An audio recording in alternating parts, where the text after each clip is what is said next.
আসসালামু আলাইকুম ভিউয়ার্স, যারা নতুন মোবাইলের কাজ শিখতে চান ভিডিওটা সম্পূর্ণ তাদের জন্য।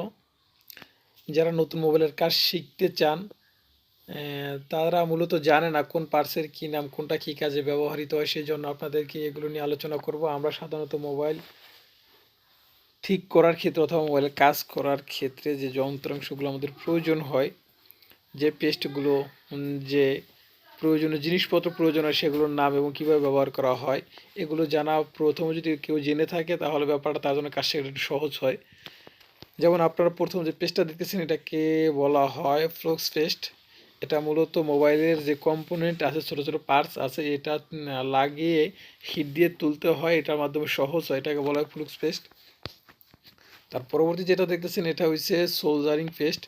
মূলত আমরা কোনো কিছু জ্বালাইয়ের ক্ষেত্রে পেস্টটা ব্যবহার করা হয় রাং রাং অথবা এটার দ্বারা যদি আমরা কোনো কম্পোনেন্ট তুলি অথবা সেটা লাগানোর ক্ষেত্রে আমরা আয়রন দিয়ে সুন্দর করে এটার মাধ্যমে লাগাতে পারি, এটা সহজেই গলে এবং এটা কাজ করে, সহজেই ধরে ফেলে।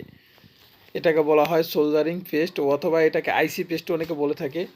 তারপরে যেটা দেখছেন এটা হচ্ছে ডিসোলজার ওয়্যার। আমরা যে পেস্টগুলো দেই সোল্ডারিং ওয়্যার অথবা যে পেস্টটা দিয়ে আমরা সোল্ডারিং করার ক্ষেত্রে পরবর্তী যে কিছু কিছু রাং দেখা গেছে, কিছু পেস্ট লাইগা থাকলে আমরা এই যে এটার মাধ্যমে সেটা সহজে হিট দিয়ে সেটাকে পরিষ্কার করতে পারি। এটা মূলত পরিষ্কারের ক্ষেত্রে ব্যবহৃত হয়। এটার নাম হচ্ছে ডিসোলজার ওয়্যার। তারপর যেটা দেখছেন টেবিল ল্যাম্প, এটা মূলত টেবিলে যে আলোটা দেওয়া হয় সেটার মাধ্যমে কাজ করে। এটাকে বলা হয় জাম্পার ওয়্যার। মূলত আমরা এক জায়গা থেকে লাইনটা শর্ট হয়ে গেলে এক জায়গা থেকে আরেক জায়গা থেকে যে লাইনটা আমরা তৈরি করে দিই এটার মাধ্যমে, এটা হচ্ছে ওয়্যার, এটা তারের মতো কাজ করে, এটা দিয়ে আমরা জাম্পার করি। তারপরে যেটা দেখতেছেন এটা হচ্ছে মাল্টিমিটার।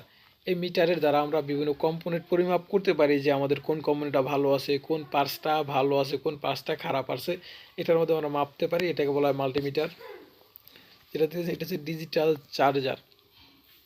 যখন আমাদের হাতে একটা নষ্ট ফোন আসে, যখন এই ফোনটাকে চার্জে লাগানোর পরে দেখতে পারি যে ফোনটা চার্জ নিচ্ছে নাকি নিচ্ছে না, এটা অ্যাম্পিয়ার টানা হয়, এটার নাম রাখা হচ্ছে ডিজিটাল চার্জার। তো এটা হচ্ছে হট গান। মূলত আমাদের মোবাইলের যে কম্পোনেন্ট উঠাইতে হয়, উঠানোর সময় আমরা কিন্তু শুধু উঠাতে পারি না, তো সহজ এটাকে হিট দিতে হয়, এটার মাধ্যমে এটা হিট দিলে যে গরম হাওয়া বের হয় এবং ঠান্ডা বাতাস বের হয়, উভয়ের মধ্যে এটা কম্পোনেন্ট তুলতে সাহায্য করে। যেটা দেখতেছেন এটা হচ্ছে ডিসি পাওয়ার সাপ্লাই। আমরা এর মাধ্যমে মোবাইলের বিভিন্ন যন্ত্রাংশ অথবা মোবাইল কোন কন্ডিশনে আছে, মোবাইলের কোথায় সমস্যা আছে এটা নিরূপায় করতে পারি। যেটা হচ্ছে গ্লু রিমুভার মোটর, এটাতে আমরা বিভিন্ন রকমের, যেমন ডিসপ্লে উঠানোর পরে এটা যে কি আঠা লেগে থাকে, এই আঠাটা আমরা এটা দিয়ে পরিষ্কার করি, ক্লিনার করি। এটা হচ্ছে আয়রন টিপ। মূলত সোল্ডারিং আয়রনের মাথায় যেটা থাকে সেটাই মাথা হয়েছে, এটা হচ্ছে আয়রন টিপ, এটা লাগিয়ে আমরা কাজ করি। আর যেটা দেখছেন হচ্ছে কাটিং প্লাস, এটাতে আমরা বিভিন্ন জিনিস কাটি, যে কোনো স্টিল কাটি অথবা কোনো তার কাটি। আর যেটা দেখছেন এটা হচ্ছে মাইক্রোস্কোপ। আমরা যে সকল ছোটো ছোটো যন্ত্রাংশ, যে কম্পোনেন্ট খালি চোখে দেখি না, তখন আমাদের মাইক্রোস্কোপে দেখতে হয় এবং খুব নিখুঁত কাজ করতে হয় এটা দেওয়া। আর এই যেটা দেখছেন এটা হচ্ছে ইউভি কিউরিম্যাক্স। মূলত এটা কোনো কম্পোনেন্ট অথবা কোনো লাইন যদি এক হয়ে যায় তখন আমরা এই গ্লুটা দেই, গ্লু দেওয়ার পরে ওই লাইনে যাতে শর্ট না হয়, গ্লুটা একেবারে শুকিয়ে যায়। তারপরে যেটা আছে এটা হচ্ছে থিনার বা পিসিবি ক্লিনার। এই থিনার মাধ্যমে আমরা বিভিন্ন বোর্ডের যে ময়লা আবর্জনা আছে এটার দ্বারা ক্লিন করতে পারি, এটাকে বলা হয় থিনার। আর এটা হচ্ছে মেটাল ব্রাশ, এটার এক মাথা হচ্ছে ব্রাশের মতো, আরেক মাথা স্টিনের মতন ধার থাকে, এটা দ্বারা আমাদের অনেক কাজে ব্যবহৃত হয়। এটা হচ্ছে হিটপ্রুফ টেপ। মূলত আমরা যখন মাদারবোর্ডে একটা আইসি অথবা একটা জিনিস তুলতে গেলে আরেকটা যে হিট না লাগে, তো এই ট্যাপটা সেই অনুযায়ী দিয়ে রাখি যাতে আরেকটা হিট না লাগে, এটা হচ্ছে হিটপ্রুফ টেপ আর কি। এটা হচ্ছে পিসিবি স্ট্যান্ড। মূলত আমরা মোবাইলের যে বোর্ডটা আছে ওই বোর্ডটা এটার ভিতরে ভালো করে আটকাই আমরা কাজ করি। আর এটা হচ্ছে প্রি ওপেনার সেট। মূলত আমাদের একটা ফোন খুলতে হলে যখন আমাদের হাতের নখ থাকে না অথবা কিছু জায়গায় নখ স্পর্শ করা হাতে খুলতে পারি না, তখন এগুলার মাথা সরু থাকে এবং খুব সহজেই আমরা ফোন খুলতে পারি এর মাধ্যমে। আর এই যে যেটা দেখছেন এটা হচ্ছে সোল্ডারিং আয়রন। আপনাকে একটু আগে বললাম যে আয়রনের টিপ যেটা আছে, মূলত এটার মাথায় যেই টিপটা দেখতেছেন এটাই চেঞ্জ করা যায় এই সোল্ডিং আয়রনের।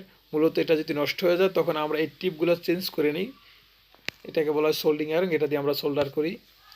আর এটা হচ্ছে ইউভি ল্যাম্প। আপনাকে যে একটু আগে বলা হয়েছিল যে ইউভি গ্লু যেটা আছে, ওই গ্লুটা লাগানোর পরে এই ল্যাম্প দ্বারা আমরা হিট দিই, হিট দিলে গ্লুটা একেবারে শুকিয়ে যায়। তারপরে এটা হচ্ছে স্ক্রুড্রাইভার। আমাদের মোবাইলের যে সকল নাটগুলো আছে আমাদের একটা স্ক্রুড্রাইভার খুলে না, তাই এখানে বিভিন্ন রকমের আছে, 1.5 আছে, 0.8 আছে, 0.6 আছে, 2.5 আছে।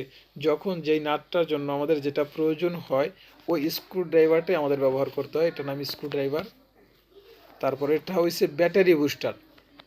মূলত আমাদের ফোন কিছুদিন পইরা থাকলে অথবা চার্জ না দিলে দেখা যায় আমাদের ব্যাটারিটা হয়ে গেছে, ডাউন হয়ে গেছে, তখন ওই ব্যাটারিটা আমরা এটার মাধ্যমে বুস্ট করে সহজেই চার্জ উঠাতে পারি, এটাকে বলা হয় ব্যাটারি বুস্টার। এটা হচ্ছে সোলজার ওয়্যার বা রাংলিট।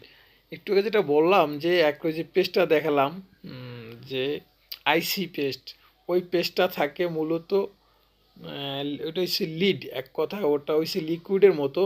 আর এই যে যেটা দেখতেছেন এটা হচ্ছে সোলজারিং রাংলিট, এটা হচ্ছে একটা তারের মতো। তা এটাও আমরা আয়রনের মাথায় ধরলে এইটাও গইলা যায়। মূলত এইটাও আমাদের জাম্পায়ারের ক্ষেত্রে কাজে লাগে, জ্বালায়ের ক্ষেত্রে কাজ করে। এটা হচ্ছে গ্লাস কাটার ওয়্যার। কোনো ফোনের যদি টাচ নষ্ট হয়ে যায় তখন আমরা টাচ পরিবর্তন করি কিন্তু ডিসপ্লে থেকে, যখন আলাদা করার জন্য এই তারটা দ্বারা আমরা গ্লাসটাকে কাটি, এটাকে বলা হয় গ্লাস কাটিং ওয়্যার। আর এটা হচ্ছে ডিজিটাল চার্জার, একটু যেটা আলোচনা করলাম আমরা হেডফোন কীভাবে দেখতে পারে চার্জ নিচ্ছে কিনা। এটা হচ্ছে আয়রন স্ট্যান্ড। যেই আয়রন টিপটা দেখছেন ওই আয়রন স্ট্যান্ড এইটার ভিতরে রাখতে হয়, এইটার ভিতরে রাখে আয়রনটা সহজেই, মানে একটা সেফটি জায়গা। আর এটা হচ্ছে গ্রিন্ডিং মেশিন।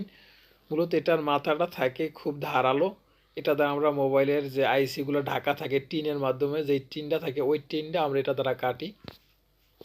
আর এটা হচ্ছে টাচ সেপারেটর। যখন একটা ফোনের ডিসপ্লে থেকে টাচ আলাদা করার পরে আবার নতুন করে যখন লাগাতে হয় তখন আমরা লাগাই এইটার উপরে রাখলে ওইটা অটোমেটিকলি অ্যাডজাস্ট হয়ে যায়। এটা হিট দেয়, একটা ভাপ দেয়, গরম ভাবের কারণে যে গামটা থাকে গামটাও রিমুভ হয়ে যায়। এটা হচ্ছে সার্ভিস প্যাড। মূলত আমরা যে কাজগুলো করি একটা প্যাডের উপরে রাইখা কাজ করি, যে প্যাডটা একেবারে সার্ভিস প্যাড। এই প্যাডটা এমন একটা ধাতু দিয়ে তৈরি, এটা মূলত আপনার আগুনে পুড়বে না এবং কি আগুন ধরবে না, এটা এমন একটা ধাতু, এটাকে বলা সার্ভিস প্যাড।